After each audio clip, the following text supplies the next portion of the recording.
Have you ever lost that little plastic piece that holds the J-wire straight, falls on the floor, falls somewhere in your field, frankly you just don't know where it is? Well, on this CritTips, I'm going to show you a great little trick that you can use to straighten out that wire when you lose that little, I don't know what's called, that little thing.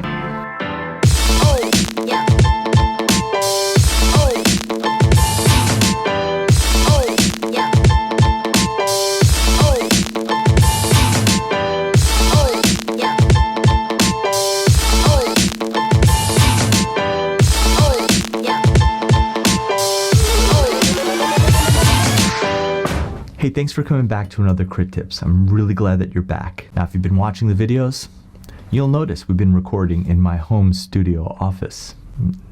It sounds so pretentious. It's just basically an attic that I painted. But point is, I have the lighting all set up. I have a microphone up here, really trying to increase the quality of the videos that we give you. And the rule is it's off limits to the kids, but there's some evidence around here that the kids have been up here. Look at that. That's not mine.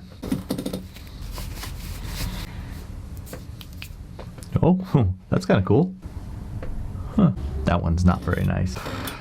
I don't even know what this thing is. Hello.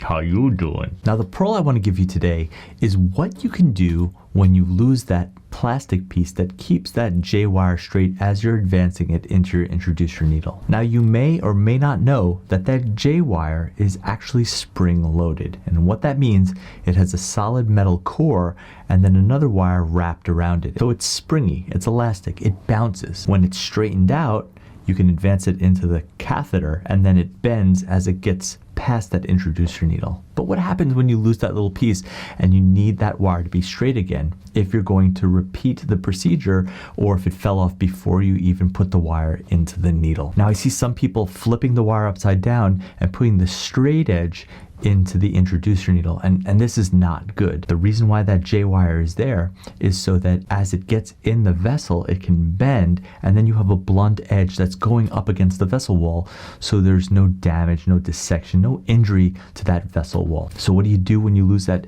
little introducer piece? Well, what you can do is take the wire between your thumb and your index finger and actually stretch out that wire, and by stretching you're expanding that spring and making that J go straight, and then you can put it back into that introducer needle and advance it in as you normally would. This is something you might want to try before you get into the sterile field, just as practice, because there's a little bit of dexterity that happens with it, but once you have it, you got it. It's a trick that'll turn a few heads and you'll be the envy of all your friends. If you like what you saw here, hit that like button. If you really like what you saw, go ahead and smash that subscribe button so that you'll never miss another episode of educational content that we put out on this channel.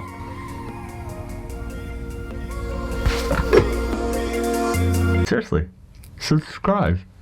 Hit the button. It's there, just with your mouse, just push the button.